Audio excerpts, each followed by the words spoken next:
Hello student, today we learn about the topic. There are two topics. First one is geometrical representation of movement of force and another one is Varignon theorem.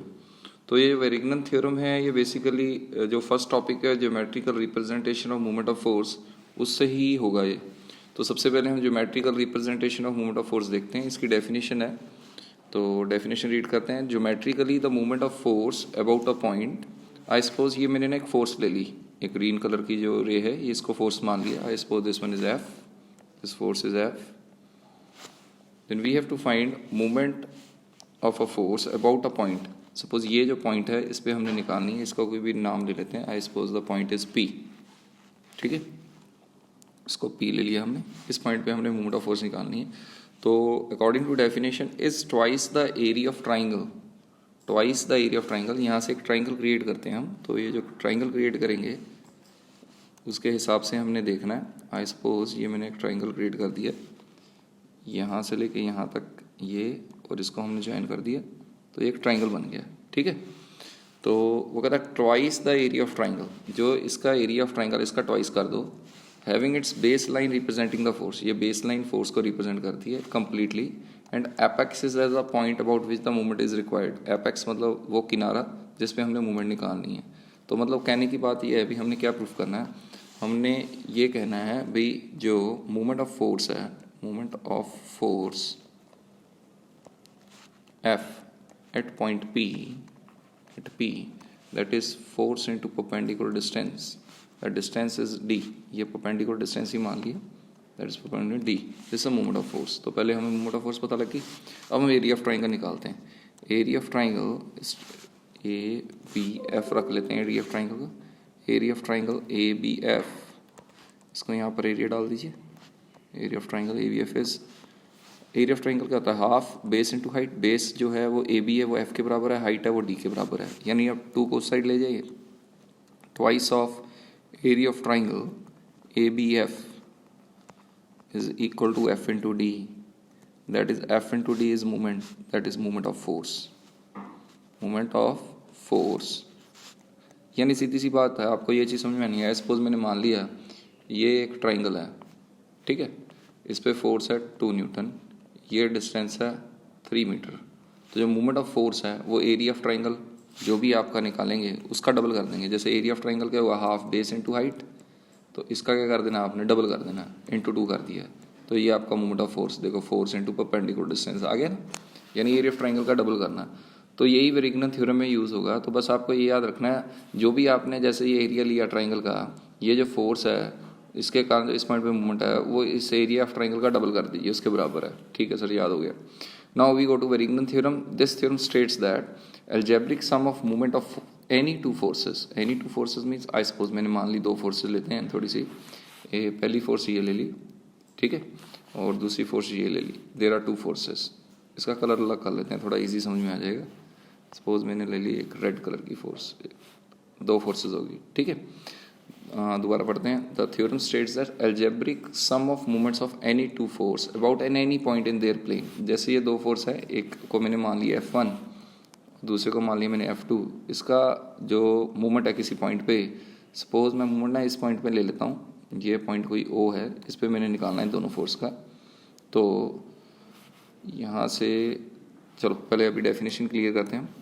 Algebraic sum of the movement of force, 2 forces about any point. About any point means ये वाला जो point मैंने consider किया है, कौन सा, O point, is there in their plane is equal to the movement of their resultant about the same point. इन दोनों का कोई रिजल्टेंट, जैसे सपोज यहाँ से राम खींच रहा है और यहाँ से श्याम खींच रहा है इस चीज़ को. तो राम और श्याम दोनों खींच रहे हैं, तो ना तो ये इधर जाएगा और ना ये इधर जाएगा, इन दोनों के बीच में, यानी वो एक रिजल्टेंट होगा. तो मैं रिजल्टेंट ले लेता हूँ. I suppose I will choose some resultant. तो मैंने ये रिजल्टेंट ले लिया. This is the resultant of these 2 forces. ठीक है, मतलब ये मैंने मान लिया ये इस दोनों का रिजल्टेंट है, तो ये यूँ जा रहा है.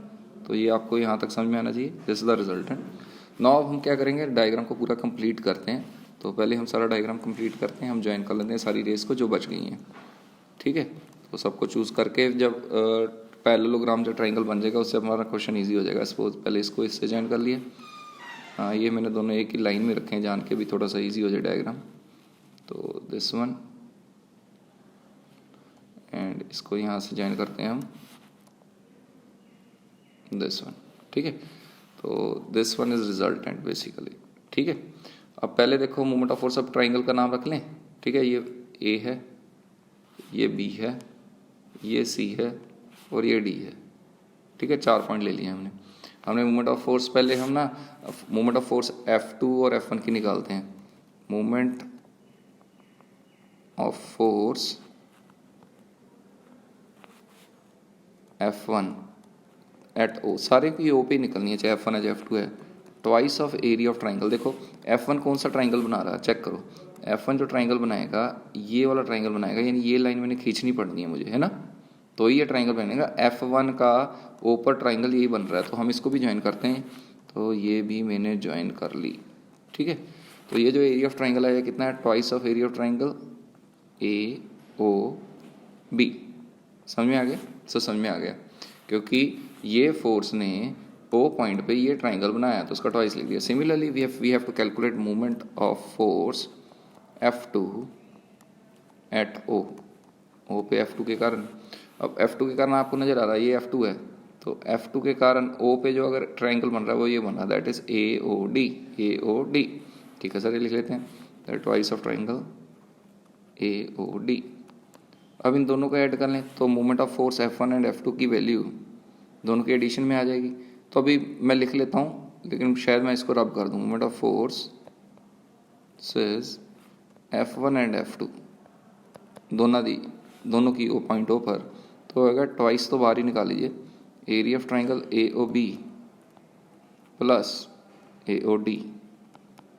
चलो सर ये खत्म हो गया। अब क्या निकालना है हमने, रिजल्टेंट के कारण मूवमेंट निकालना है। अब movement of R at O, R के कारण रिजल्टेंट है वो, देखो जो इन दोनों के कारण आया ना, यानी ये जो चीज़ है वो इसके बराबर होनी चाहिए, यही डेफिनेशन है हमारी। जो दोनों फोर्स के कारण जो मूवमेंट है पॉइंट O पर, वही मूवमेंट ऑफ R होना चाहिए एट O पर। तो R के कारण जो ट्राइंगल बन रहा है वो हमें नज़र आ रहा है, वो ये वाला ट्राइंगल है। तो ये वाला ट्राइंगल कौन सा है, दैट इज AOC। तो हम इसको लिखेंगे, triangle is twice of triangle AOC। तो हमने इसको ब्रेक करना है। देखो आपने क्या करना है, ये वाला जो एरिया है ना AOC, ये AOB प्लस AOD के बराबर आना चाहिए, AOC AOB प्लस AOD। तो AOC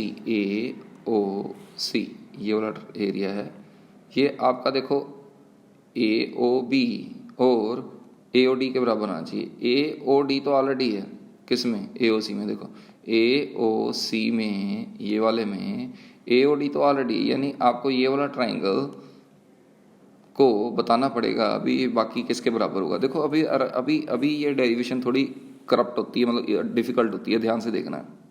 तो अभी देखो इसको ध्यान से, इसमें क्या किया, देखो ये आपने ऐसे याद करना है। देखो ये वाला ट्राइंगल और ये वाला ट्राइंगल, इन दोनों ट्राइंगल का बेस सेम है और ये दोनों पैरेलल लाइंस के बीच में बनी है, यानी ये वाला जो एरिया है पूरा, ये इस वाले एरिया के बराबर होगा। यानी दोबारा से मैंने लिखा हुआ है AOB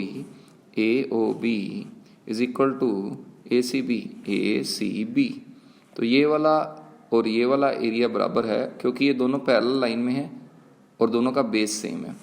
तो इधर लिख दें, क्योंकि ये पैरेलल लाइंस हैं, parallel lines with same base, दोनों का सेम बेस है, ठीक है।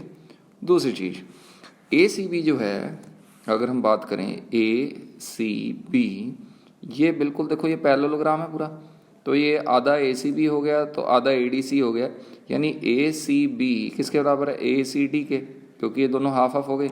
यानी मैंने ACB को ADC के बराबर कर दिया, ACB is equal to ACD लिख दो चाहे ADC कर दो, मतलब ये वाले ट्राइंगल के बराबर है। यानी मैं कह सकता हूँ जो AOB था यहाँ पर, उसकी जगह मैं ना ACB नहीं लिखना, मैंने ACB क्योंकि ADC के बराबर, मैंने इसकी जगह ADC लिख देना। तो मैं AOB की जगह ADC लिखता हूँ इधर, तो इधर ही रब कर देते हैं। तो हम इसको रब करते हैं, सपोज ये ADC हो गया, ADC। अब कंपेयर करो, ये वाली इक्वेशन को 1 मान लो और ये वाली इक्वेशन को 2 मान लो, कंपेयर करो। देखो ये ADC और AOD और ADC, ये दोनों मिलके कौन सा ट्राइंगल बना, ये पूरा ही बन गया। दोबारा देखो ADC कौन सा है, सर ADC सर ये वाला, ये पूरा है ना, और AOD कौन सा सर ये, यानी ये और ये दोनों ऐड हुए तो ये पूरा बन गया, दैट इज़ AOC। तो मैं इसकी जगह AOC लिख सकता हूँ, यानी मैं इसको लिखता हूँ twice of area of triangle AOC।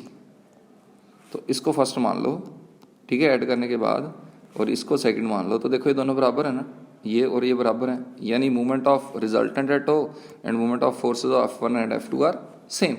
तो यही प्रूफ करना था।